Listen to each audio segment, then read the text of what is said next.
your dreams, goals and desire, aspirations, it's good that you spend little more time on it and see, will this really mean something to you even after 25 years, 50 years? If you're in your deathbed, will it still mean something to you?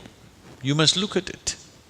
Whatever you're aspiring for, whatever you're dreaming of, whatever goals you have set, will it really mean something? Because most of these goals are traps. They're just traps. You get in, it's only one-way street, you can't turn back. I want you to look at this, because many of them are older than you. You ask them what they dreamed of at 18, they're fortunate it didn't come true.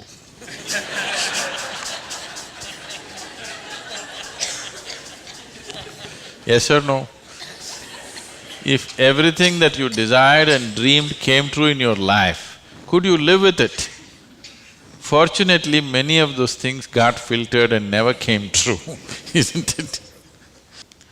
So, it will be very good if anybody of your age, if they want to decide and fix the goals of their life, it'll be very good if they take a break from all influence that's around them.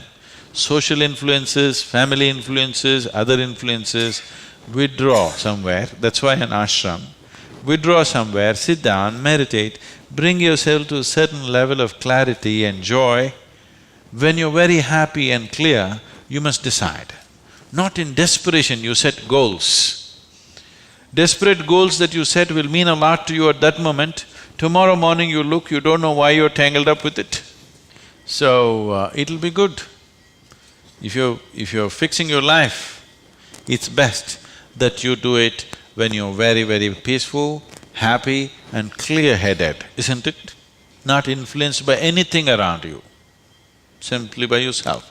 Sit and decide what is it that you really want to become in your life. What is it that will be of enduring value for you, not for somebody else, for you.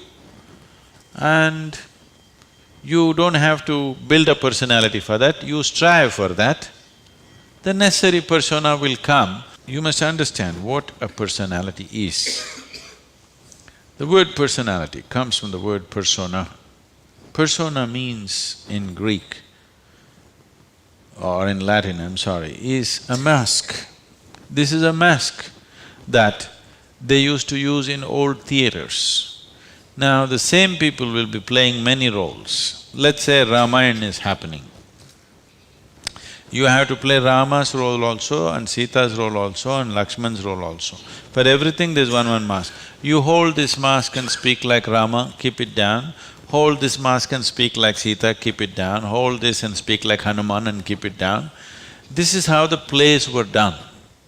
So it is those masks which were referred to as persona.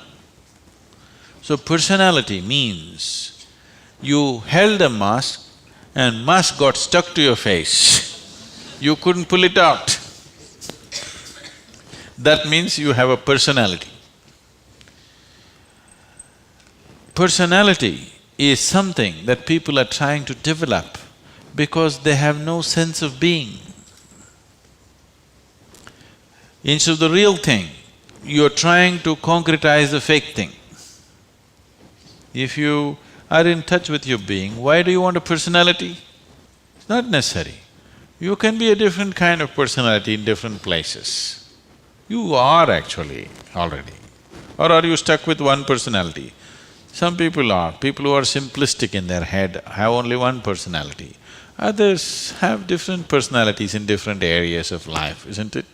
If you had seen me before, like 1999, that is before the consecration of Dhyanalinga, I was a completely different kind of person, okay?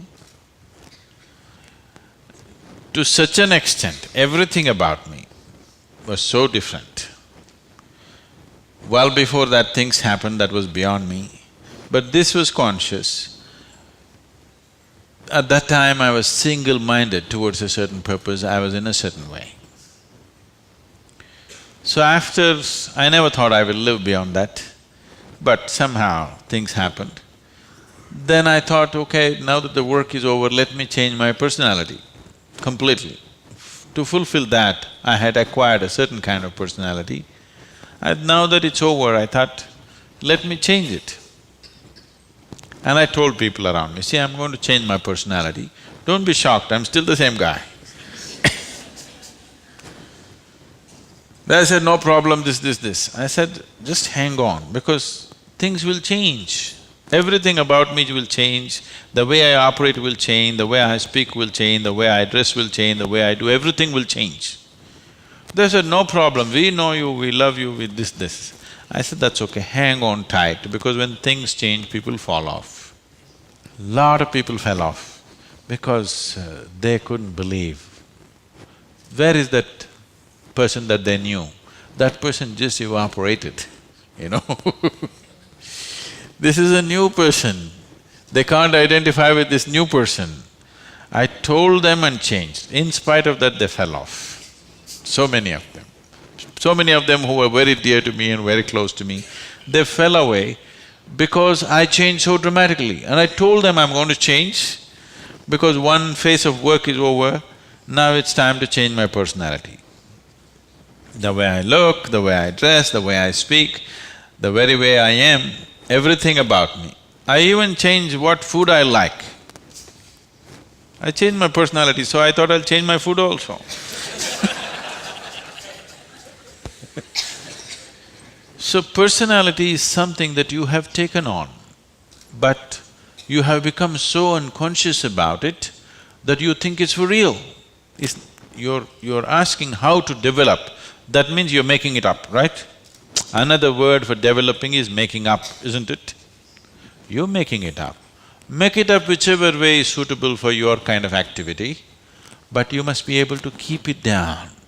If it gets stuck to your face, then it becomes misery. Then all suffering will come to you. You can take on any kind of personality, but when you want to keep it down, you must be able to keep it down. There was a sage. He was so wise. People went to him and crowds gathered. Then the king went to him and the king saw such a wise man should be in his court. So he told the sage, you must come and become my chief minister, because a wise man like you shouldn't go away sitting under a tree. You must be useful for the people. The sage said, see, that's fine, but I have a condition. You must give me a room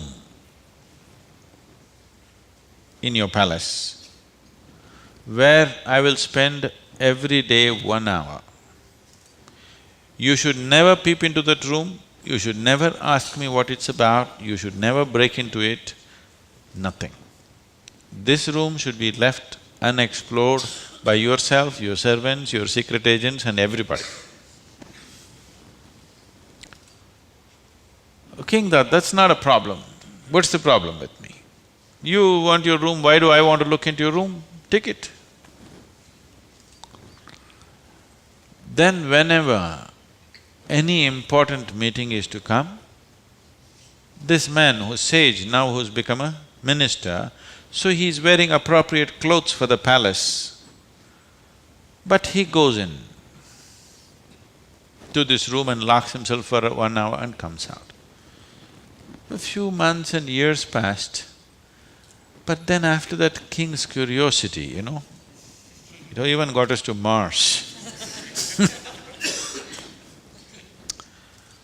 He wants to know what the hell is he doing inside.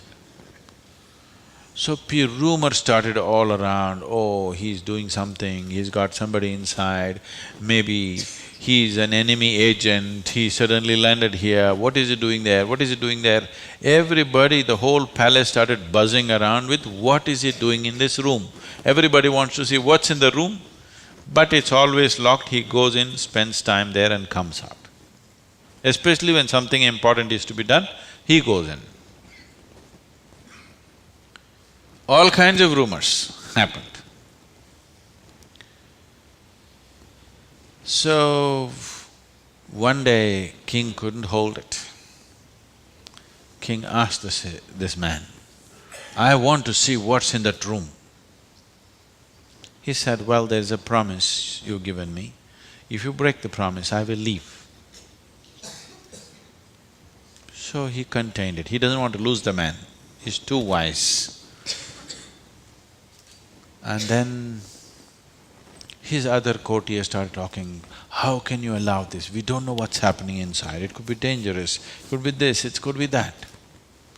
One day when he was not there, they broke open the door and went inside. They looked around, the room is empty, no furniture, no nothing, just empty room. They looked, nothing. Then what does he do here? Then in one corner they saw very, worn out clothing hanging there and a begging bowl. They went. They couldn't make out what this is. Then he came in. He said, "Well, you wanted to see, you have seen." The king asked, "What do you do here?"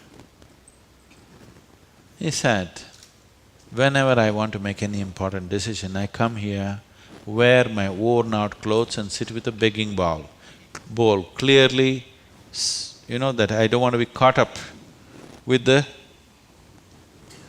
all the things of the palace. I want my wisdom not to be lost in these clothes and in this jewelry and in this stuff. So I come here, wear those clothes, sit with my begging bowl, make the decisions and then come out. Now you've broken the promise," and he left. So, this is what meditation is for you. Every day when you sit, you strip yourself down. You don't have to do anything about it. If you sit there simply, see, anything that's made up needs constant support from you, isn't it? See, suppose you tell a lie. It needs constant support to keep it up, isn't it?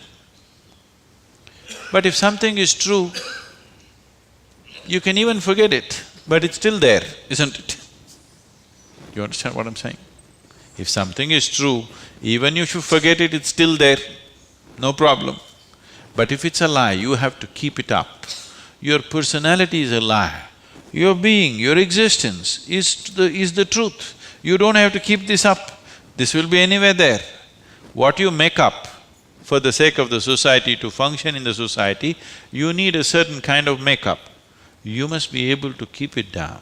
If you're going to bed fully made up, then something wrong with you.